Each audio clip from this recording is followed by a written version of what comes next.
At L&M Fine Jewelry, we hand select our diamonds to give you the very best prices possible. Monty knows a great deal when he finds one. Find your great deal at L&M Fine Jewelry. Your diamond destination. Hey, what's going on, everybody? Samuel Akem here, and I'm back with another one. I appreciate you guys for tapping into yet another Tuesday video. It was a great weekend in college football. Obviously, I'm a Skyline sports guy covering the Big Sky Conference. There wasn't a lot of excitement going on in the Big Sky Conference this weekend. Obviously, I'm going to be talking about some of the top games in the Big Sky Conference. There were some close matchups. We're going to get into that. But first, I want to get into this North Dakota State versus South Dakota State matchup. It was an amazing matchup in the Missouri Valley. Two back-and-forth teams, a really strong defensive battle for North Dakota State and South Dakota State. Obviously, two of the top defenses based off what I've seen this year in FCS football. These are two of the top defenses in the Big Sky in the FCS. Play it at a high level, tackling at a high level, hustling around. North Dakota State now moves to 4-0 in Missouri Valley play, 7-1 overall. South Dakota State moves to 5-2, 2-1 overall. I wonder when the last time, was it like 21 or 2020? Last time South Dakota State had multiple losses in a season, maybe sooner than that, maybe further than that, but really good game. The difference really in the game to me, Mark Gronowski had one interception. Mark Gronowski threw that interception. I don't know if it was later in the game, but had one interception. I can't remember exactly. You guys can go watch my breakdown of that game to see exactly when that interception was. But that really ended up being the difference in the game.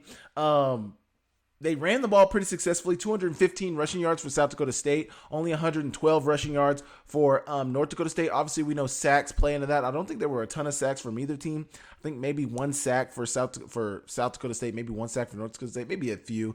I might have to go look back at the specific statistics. But really, another big thing in this game was Cam Miller. I talk about it all the time. Go watch my East Tennessee State breakdown. Go watch my Montana, North Dakota State breakdown from last year. Cam Miller, when it's time to win, makes winning plays. He's done it his whole career. There's a reason he's a national champion. There's a reason he's one of the best quarterbacks in FCS football. And I would say if we were judging them based off head to head, Cam Miller played better than Mark Gronowski yesterday. 20 for 27, 163 yards, 2 touchdowns. That's about a 74% completion percentage. Mark Gronowski was 17 for 29, 118 receiving passing yards and 1 interception, no touchdowns. He did run the ball better than Cam Miller. He ran for 13 carries, 77 yards, and a long of 13. So, statistically, they're probably around the same. About 180 total yards for Cam Miller, about 190 for Mark Gronowski, so around the same. But, Cam Miller made the plays when it had to be made. There wasn't a lot of scoring in this game. 2 scores for South Dakota State, 2 scores for North Dakota State. They went for 2. That's why they have 13. But they ended up scoring that passing touchdown to Rajon Nelson. The first passing touchdown was to Rajon Nelson as well. But a really, really strong game defensively for both teams. I don't think either team is head and shoulders. I don't think either team was head and shoulders above one. I really think, they were pretty well matched, both teams. It was an interesting matchup. I thought that, I thought it was everything that it was built up to be. A rivalry game, the marker game, NDSU versus South Dakota State, two rivals, two teams who are very care a lot. It doesn't matter if it's at home, if it's away for either other team, they're going to play hard, and that's what they did. South Dakota State came ready to play. I don't think South Dakota State had really been tested up to this point, and outside of the Colorado game, I don't think North Dakota State had really been tested. I mean, when they had to win against East Tennessee State, a team that probably should have beat them, they came out with the victory. So give props where props are due. East Tennessee State gave North Dakota State everything they could handle, and North Dakota State was able to get the victory. Outside of the Oklahoma State game, South Dakota State really was not tested this year. They haven't really seen any stiff competition. They played North Dakota State yesterday and showed that they were a worthy opponent, but also North Dakota State showed that they're a worthy opponent as well. Now, I don't know. I don't know how to judge these teams outside of, because they haven't played really anybody outside of their conferences. So it's kind of hard to judge, if they're still the same level of competition as they have been in the past years, because I know South Dakota State lost a ton of talent. North Dakota State lost a few guys as well to the transfer portal and then to graduation. So we will see once the playoffs start to really how to judge these teams. But I think it could be an interesting playoffs this year. One thing that stands true is, this North Dakota State defense had gotten tested early on in the season. Against Colorado, they looked like they were susceptible to the pass. Against East Tennessee State, they looked like they were, kind of susceptible to the pass, but they really gave up the run against that East Tennessee State game. But it was a rough game for North Dakota State against East Tennessee State. And in this game, they played at a high level defensively. Now, another thing that I mentioned during my North Dakota State, South Dakota State breakdown is it that North Dakota State's defense is super, super good, or is it that South Dakota State is lacking the weapons that they've had in the past? Their offensive line is not as great as they have been in the past. They don't have the greatest running back as they had in the past. They still have a really good running back, but they had a really all-American running back last year. For the past couple of years, they've had Pierre Strong and then Isaiah last year. And then, they had pieces at the receiver position, all-American receivers, and then they had all-American defensive players as well. And this year, it just doesn't seem like they have the same, firepower defensively or offensively. Obviously, they're still really good. They still play hard. There's still a culture that's been set into place, but I don't know if it's the same oomph that we've seen in the past from some of these teams, either of these teams. But obviously their quarterbacks still play at a very high level. They're still able to get after teams, and they weren't able to get after each other. It was a defensive battle. Like I said, no scores in the third quarter, no scores in the first quarter, but 9 points for South Dakota State. And South Dakota State, mind you this, South Dakota State didn't put up a point in the second half either. So that says something about that North Dakota State team. Maybe if they were able to get that 1 point PAT in the first half, that might have made this a different ball game. But props to North Dakota State, props to Cam Miller, props to them for stepping up when they had to step up. It was an amazing game. I thoroughly enjoyed it. It was a really good game to watch. If you didn't watch it, go back and watch it. If you didn't watch it, go watch my breakdown. It's a really good breakdown for you to breaking down all the ebbs and flows of the game. A lot of 3rd and 1s, a lot of 4th and 1s that were held stout by each defense. Great defensive game to watch. I can't complain at all. I was thoroughly impressed, and I loved it. It was great football. It was great football to watch. I'm excited to see where these teams are able to go going forward, and I think it's going to be exciting to see how the playoffs shape up. I will say, in terms of where the ranking should be sitting at now, I would say that South Dakota State should probably drop to 3 or 4. UC Davis may move up, but Montana State definitely should be number 2. North Dakota State definitely should be number 1 now. It would be interesting if they just move South Dakota State down to number 2, but I don't think you can do that. I think you got to go down at least to 3rd.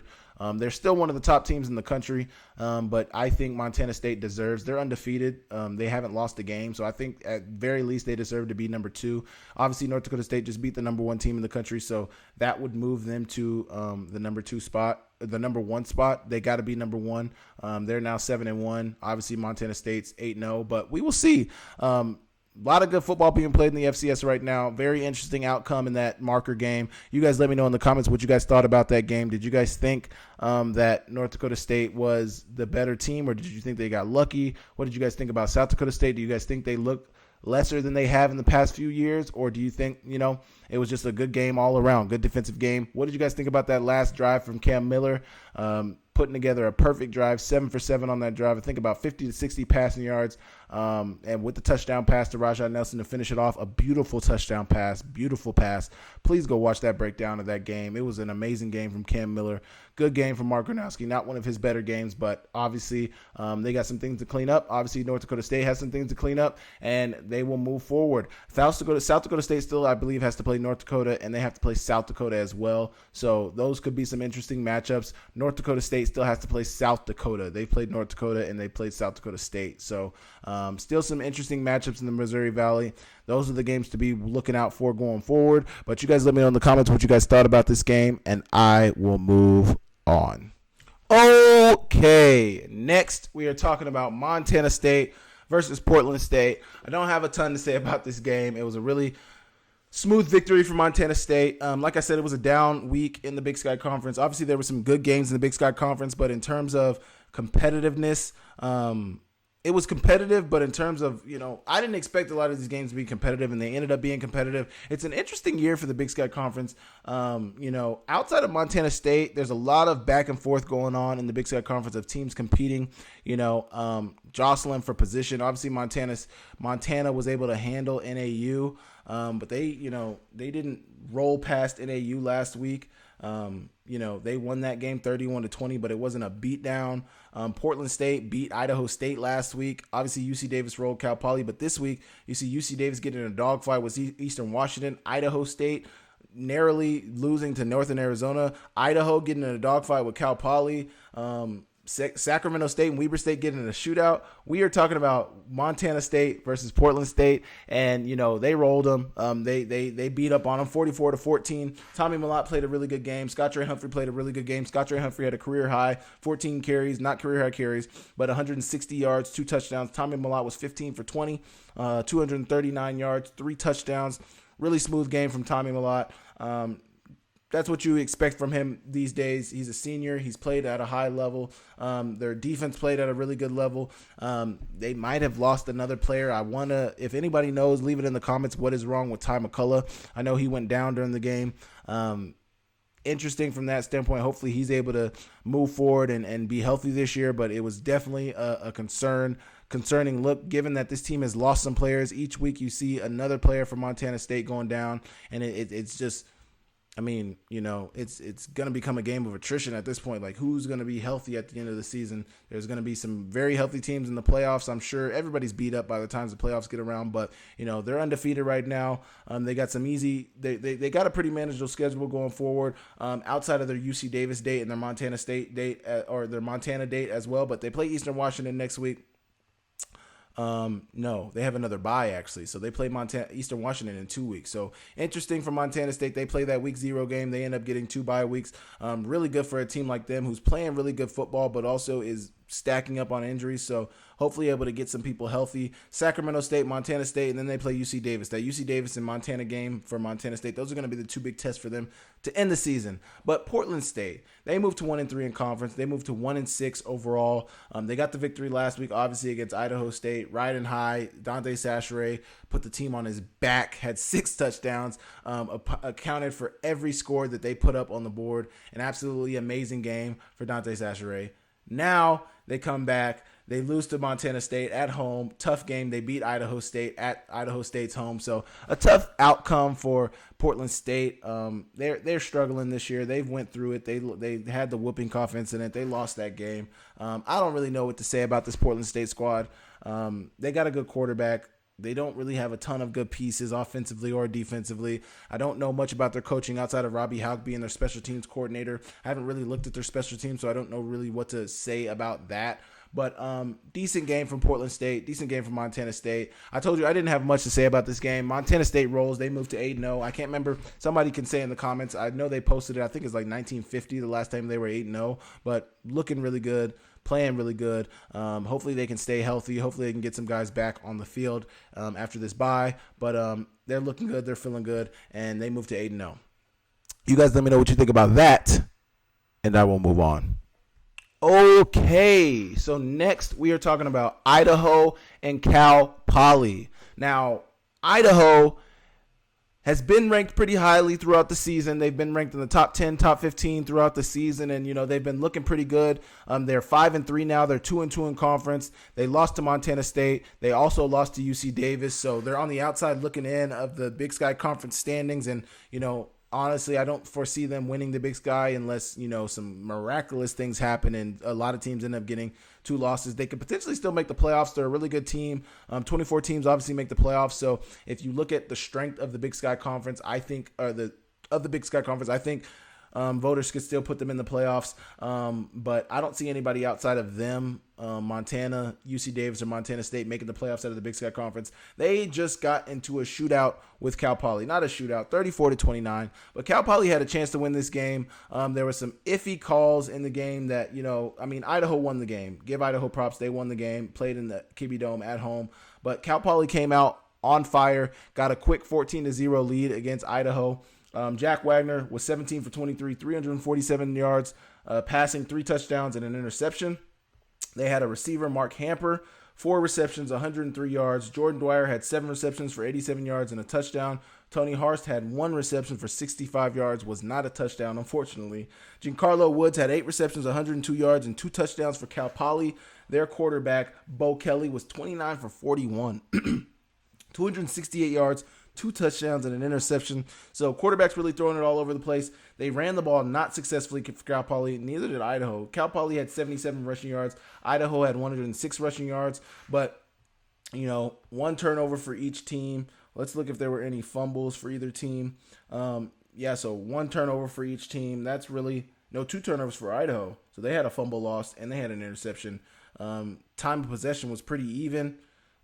First downs, Cal Poly had more. Third down efficiency, Idaho was better. 0 for 1 on 4th down for Cal Poly, 0 for 0. 453 total yards for Idaho, 357 for Cal Poly. Passing, Idaho won that. Completion percentage, Idaho won that, but they threw the ball less. Rushing, Idaho had 30 more, about 30 more.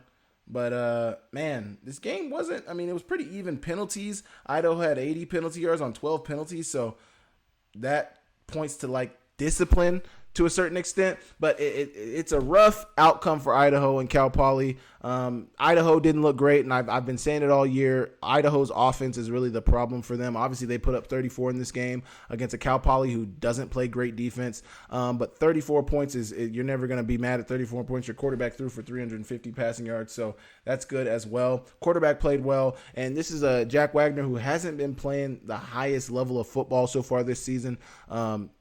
Kind of having a turnover bug problem, throwing some interceptions. Also, not really having a strong output passing the ball in general. So it was really good to see Jack Wagner have a good game. I know that he had potentially was going to lose his spot to Nick Josefek, and Nick Josefek is now down for probably the rest of the season. Jack Lane has been down the whole season since the Oregon game. So he's really the guy. I don't know if they have a 4th-string quarterback. If they do, you'd rather Jack Wagner's played at this point. He's getting a ton of experience and getting a ton of reps. So you got to ride the guy who's done it and has been doing it. So from that standpoint, I'm sure he's improving. This is probably his highest throwing output that he's had all season. So it's good to get the win, but I don't know about Idaho. I don't know. They've been kind of sliding the last couple of weeks since they started off the season really hot. Defense looked really good. They got a ranked win against Abilene Christian.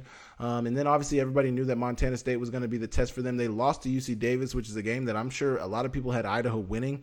That's a game that Jack Wagner's deficiencies kind of shined. He threw a couple of bad interceptions. He's been struggling with an injury this season himself as well, but he's had to battle through it because of the quarterback injuries that they've had. UC Davis, I think some of their deficiencies offensively really got highlighted. But then it's Montana State. It was just full gas. Montana State has a really good defense, but also Idaho doesn't have the best offense. So those two things coupled together made Idaho look very, very inept offensively, and they weren't able to get anything going. They ended up getting blown out by Montana State. They would have got shut out, but they got a late touchdown late in the game that ended up getting them on the board. But, I don't know what to think about this Idaho team. Cal Poly, almost got the victory against them. Obviously, they rushed out to a quick lead. Cal Poly did, but then Idaho fought back. Idaho ended up getting out to a lead, and then Cal Poly fought back late in the game. So it was really a back-and-forth game. Came down to the wire, but Idaho was able to sneak out with the win at home. You guys let me know what you think about Idaho. Do you think they look good so far this season? Do you think they look rough? What do you guys think? You guys let me know about Cal Poly going forward. And, we'll see. You guys let me know, and I will move on. In the Treasure State, University of Montana football is a way of life. Lithia Ford has long been a proud sponsor of Grizz football, and Lithia Ford of Missoula is thrilled to have several of the best Montana football seniors driving the best trucks in Montana. Aspen Sound is the premier car audio and accessory shop in Montana. Aspen Sound makes sure the boys are riding in style with tinted windows and state-of-the-art stereo systems. There's always a party in Montana. Whether you're going to a concert, a wedding, or a football game, the Montana Party Bus will get you there. Skyline Sports and ESPN MT cover the Big Sky with more depth than anyone. Check out SkylineSportsMT.com and tune in to Nuanez Now on 102.9 ESPN Missoula every day. My Montana Roots and Wear Your Roots clothing is your go-to spot for the most unique and comfortable lifestyle clothing you'll find anywhere. And get your custom t-shirts to support your favorite player. From 5 local businesses who love Montana, best of luck to the Grizz as they pursue another Big Sky Conference championship. Oh, Okay. Next, we are talking about UC Davis and Eastern Washington. UC Davis is 7-1, 4-0 in conference. They're undefeated against the FCS. They're one of the better teams in Big Sky Conference. I think they were ranked 6th before last week. Eastern Washington 2-5, 1-2 in conference. They haven't been playing good football this year. They've lost a ton. They've been playing some teams pretty close. Like they played UC Davis pretty close. They played Montana pretty close. But outside of that, I mean, they played Sela close. They played Drake close. They went in overtime with Drake, but they've been losing a lot of close games, and a lot of it has to do with their inabilities on the defensive end. They're giving up a ton of points defensively, and it's really hurting their chances to get any victories this year. It's been a huge struggle for Eastern Washington this year. It's been a big struggle for them. Kakoa Visperis, 30 for 42, 319 yards, 2 touchdowns yesterday. Efton Chisholm had 15 receptions, crazy, 150 yards and a touchdown. They didn't run the ball very successfully, only 81 rushing yards. That doesn't hurt. That doesn't help. Lan Larison, 29 carries, 182 yards, a touchdown. He had 5 receptions, 75 yards. Their leading receiver, Samuel Batu, had 4 receptions, 134 yards, 2 touchdowns. It was an amazing game from their best receiver, from their top receiver, Samuel Batu. He had a really good game. Really, really good game. Their quarterback, Miles Hastings, with 18 for 28, 329 yards, and 4 touchdowns. So, offensively, UC Davis is still looking really good. They put up almost 50 points against Eastern Washington. Defensively, they gave them some points, but I mean, Eastern Washington is able to put up points. You always know an Eastern Washington team is going to be able to put up points, and they throw the ball all over the place. So from that standpoint, not a great look from UC Davis, and they're going to be coming against but they were good against the run. Only gave up 81 rushing yards this week. I don't know what some of their other outputs they've been giving up on the ground from other teams have been. Let's see what they gave up from Cal Poly on the ground, because that is really the difference. They're going to play Montana State in a few weeks, and if you can't stop anybody on the ground, then you're not going to be able to do anything. They held Cal Poly to 112 rushing yards, so I don't know what you think about that. They beat Portland State by 1. I don't know. If I had to guess right now, that UC Davis Montana State game, I would pick Montana State to win that. I believe that's a road game for Montana State, but I would still pick Montana State to win that right now. Portland State, they gave up 117 rushing yards, so they're right around that 100-yard mark against teams. I'll check one more. What did they give up against Idaho on the ground? I think they probably gave up close to probably 150 on the ground, if I remember that game correctly, against Idaho. Maybe not. We'll see. Against Idaho, they gave up 185 rushing yards. So, yeah, I do remember that game correctly. Nick Yosefet kind of got loose late in that game. But against Eastern Washington, they only gave up 81, but I don't know if that's necessarily one of Eastern Washington's strong suits anyway.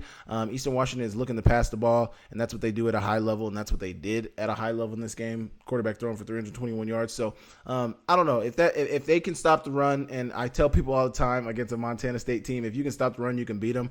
Obviously, that game's not for a couple of weeks, so we will see what they're able to do when that game comes on. But they played Eastern Washington tough. They came out with the victory.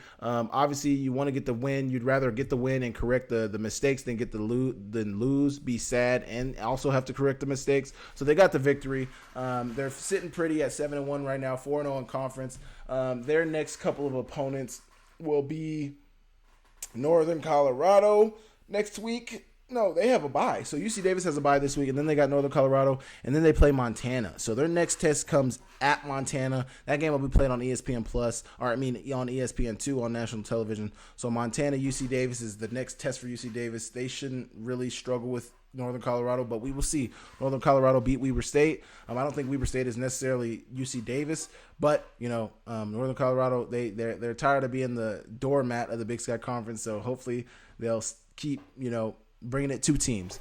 But you guys let me know what you guys thought about this game this week. What did you guys think about Eastern Washington? What do you guys think about UC Davis? Obviously, Efton Chisholm is a problem. Best receiver in the Big Sky Conference so far. But your defense has got to be able to stop people, and that's been Eastern Washington's problem. UC Davis, concerning defense that I've seen from them, these last couple of game outputs. They played close with Portland State, barely beat Portland State. They beat Eastern Washington, but it wasn't easy by any stretch. No team has really made anything look easy outside of Montana State, so we will see. You guys let me know what you guys think about all of that in the comments, and I will move on.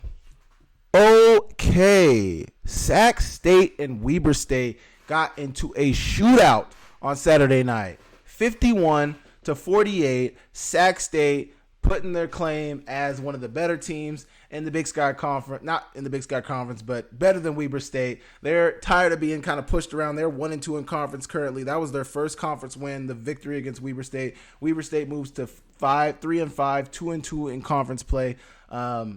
Man, it was tough. Weber State got the victory against Montana. Then they lost against Northern Colorado, and then they turn around once again and lose to Sac State. I mean, I don't know what I expected from Weber State after they beat Montana. I don't know if I expected them to potentially run the table and win the Big Sky Conference, but I thought they were going to be a pretty decent team, and unfortunately, they just I don't know. They just caught fire against Montana. They caught fire against Montana. They had a good game, and after that, it's been where are they now? I don't know. I can't find them. But Carson Conklin, 32 for 47, 357 yards, 3 touchdowns for Carson Conklin. He had an amazing game.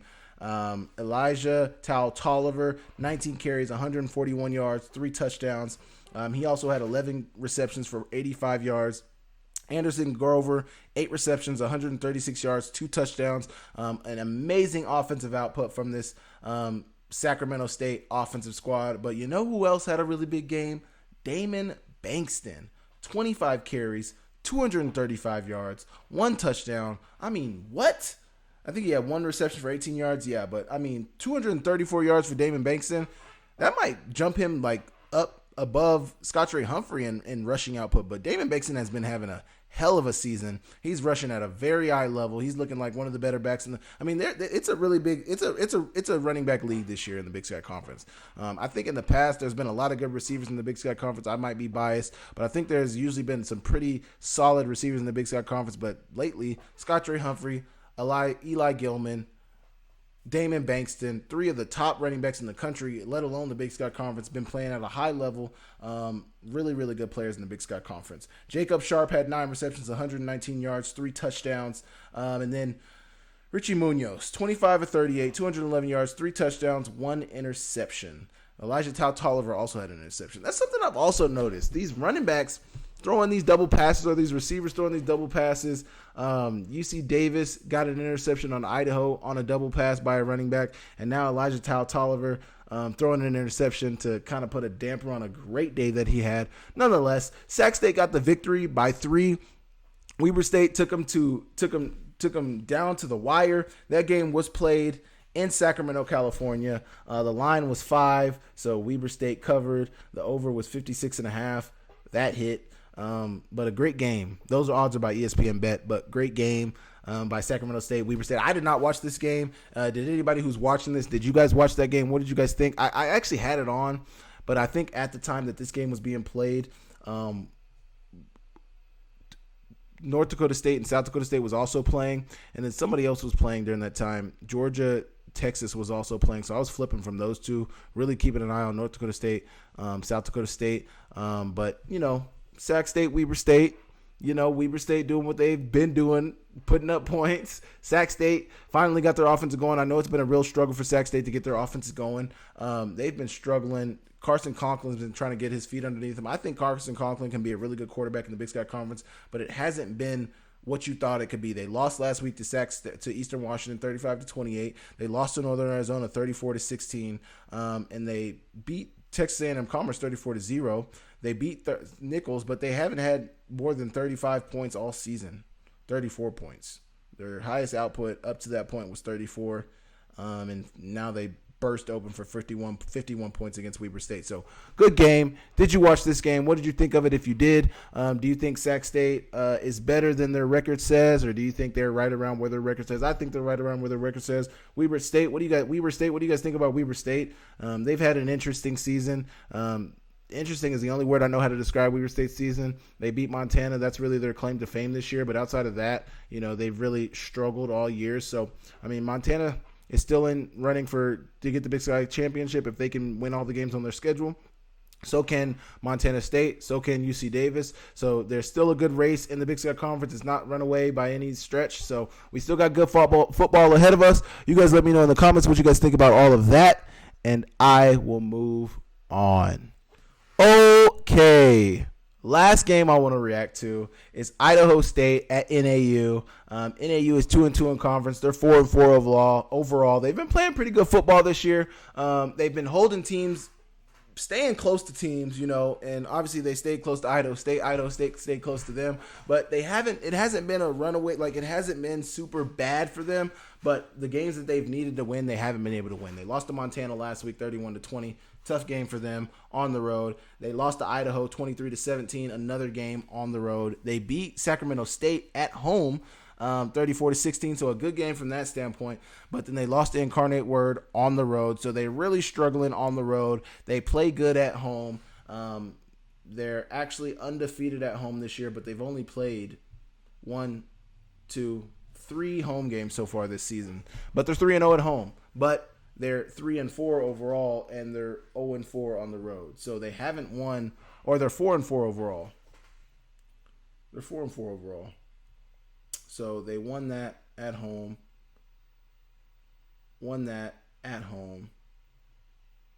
Oh yeah, they won one game on the road. So they're 3-0 at home, 4-1 on the road. No, 1-4 on the road. 1-4 on the road.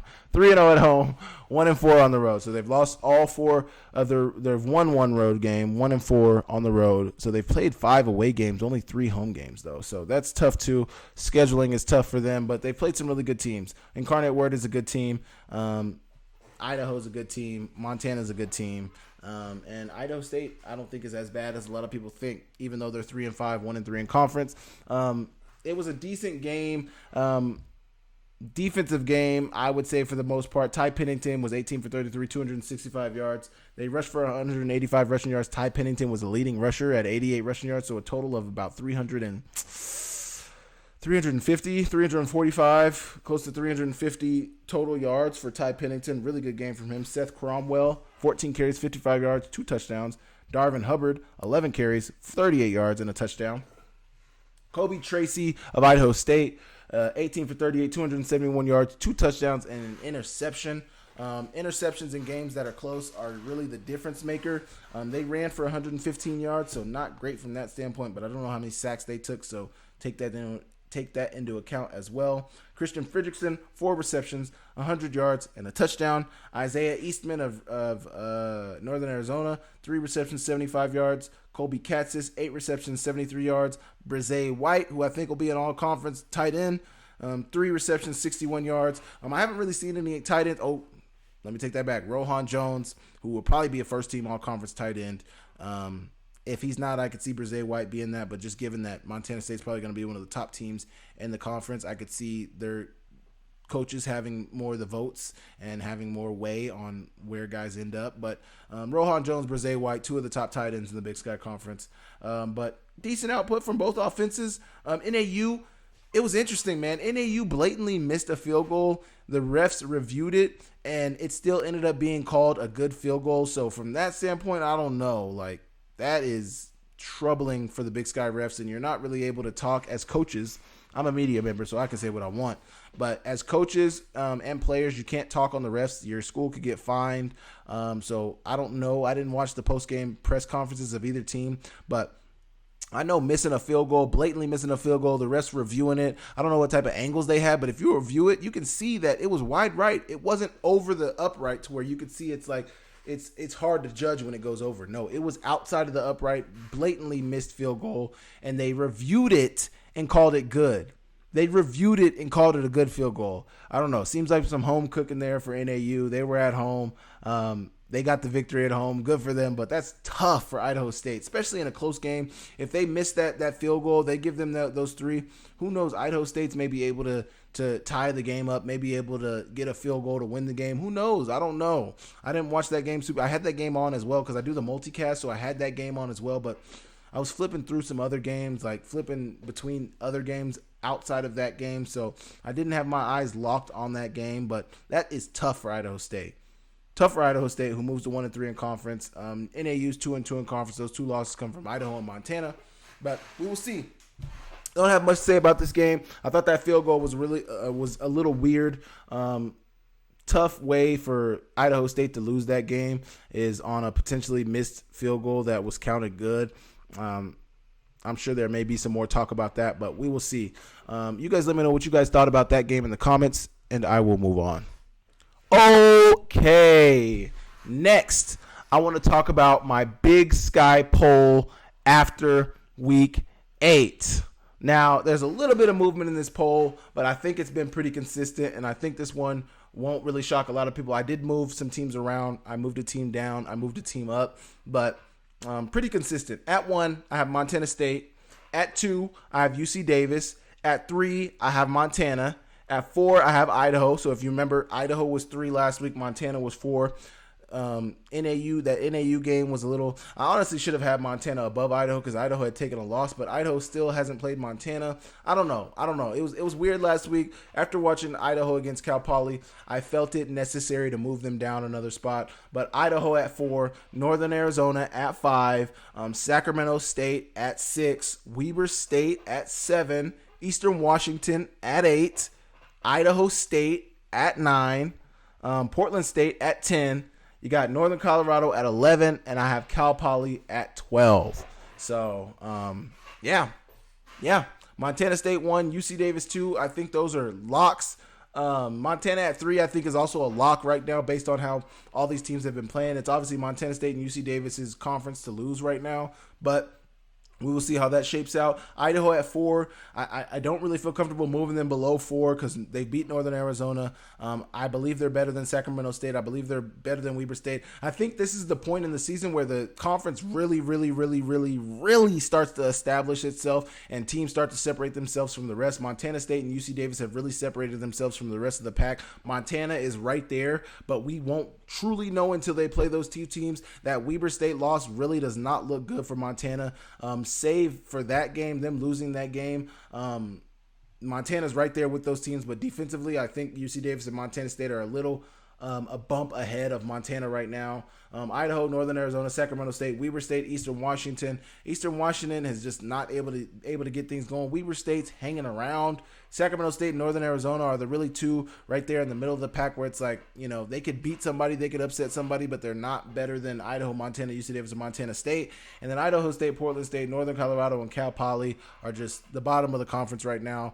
They're not getting a lot going. They're not having a ton of success, and it's just been tough sledding for those teams. But you guys let me know what you think about my Big Sky poll after week 8. Those are where I have teams ranked. You guys let me know if it sucks. Let me know if it kills. If this is a great ranking and if it's a terrible ranking, let me know, and I will move on. Join Town Pump's Pump It Up Rewards Plus program and never pay full price for fuel again. Save 5 cents on every gallon every day at any Town Pump across Montana. Plus, earn and redeem points on your favorite in-store items to get free stuff with our clubs. Stop in and pick up a rewards card. Download the Pump It Up Rewards Plus app today. Or visit townpump.com/rewards to register and start saving. Right down the road. Pump it up. Oh, yeah. Okay. Next, I want to talk about my top Big Sky performances of week 8. Once again, so sorry. I did like 5 breakdowns today, and I was cutting all that up last night, so I didn't take the time to review the defensive statistics. So if you know guys who had really good defensive games this weekend, please leave it in the comments. I'm going to be talking about the top offensive games. The only reason I do that also is because ESPN, they put the defensive stats on there for FBS games. For FCS games, they don't. So I would have to go through each team one by one, look at their box, look at their stats from their individual websites, from their sidearm website, and that takes a lot of time, and I didn't really have time like that. So please bear with me. I will try to get it next week for you guys, depending on how many breakdowns I'm doing, but the Big Sky only has 3 games being played next week, so we will see. Maybe I can get some defensive statistics for you, but maybe who knows? There might not be defensive statistics. There's only 3 games. Either way, number 1, we got Lan Larison of UC Davis. They got the victory against Eastern Washington. He had an amazing offensive output, 29 carries, 182 yards, a touchdown on 6.3 yards per carry. He also had 5 receptions for 75 yards. An amazing game for Lan Larison. He is looking at, if it was me, I would say Land Larson is potentially looking at another Offensive Player of the Year award, but also I could see them giving that award to Damon Bankston. He's been having a really good season. Eli Gilman, depending on how he finishes the second half of this season, I could see him getting it. Scottrey Humphrey is another player who I could see getting Offensive Player of the Year. But just given what he does in the receiving game and also what he does in the rushing game, I would say Land Larson is probably ahead of everybody in that race. Next, you got Efton Chisholm. 15 receptions, 170 yards, and a touchdown. An amazing game from Efton Chisholm. I mean, just a great game from that guy. He's been playing at a high level. He's been doing what it do. He knows what to do with the ball in his hands. They target him a ton. 15 receptions is absolutely ridiculous. I mean, some guys don't get 15 targets in a game. Some guys don't get 15 targets in a couple of weeks. And he got probably 20 to 25 targets in this game, 15 receptions. And, almost beat that season high total that he had of, I think, was 173 against Monmouth. But really good game from Efton Chisholm. At 3, I just spoke about him. Damon Bankston of Weber State against Sac State. Had that 25 carries, 234 yards, and a touchdown on 9.4 yards a carry. 1 reception, 18 yards. Damon Bankston, I would love to look at what his rushing stats are, but once again, ESPN usually doesn't update those, so I'd have to go to the school website. But he's been having a really good season. Damon Bankston has been having a really good season. He's a really good player. He made some plays against Montana, some really, really good plays, but outside of he's just been playing really high at a high level. He's one of the better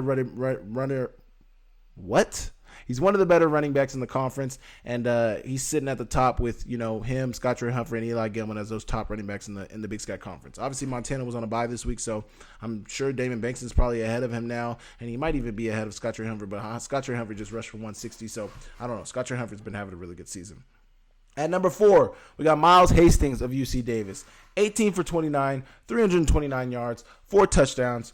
Really good offensive output from him. I don't have much to say. He's been throwing the ball all over the place. He's probably leading the conference in passing yardage this season, probably close to 2,000, maybe he's probably close to 2,000 this year on the season. But he's been having a really good season. He's had multiple 300-yard passing games, multiple 4-touchdown passing touchdown games. He's been playing at a high level. He's a good player. Miles Hastings is a good player. He's a good quarterback in the Big Sky Conference, and he's somebody who is going to help them win the Big Sky Conference if they are able to come down with that Big Sky Conference title this year. Number 5, you got Elijah Tolliver of Sac State.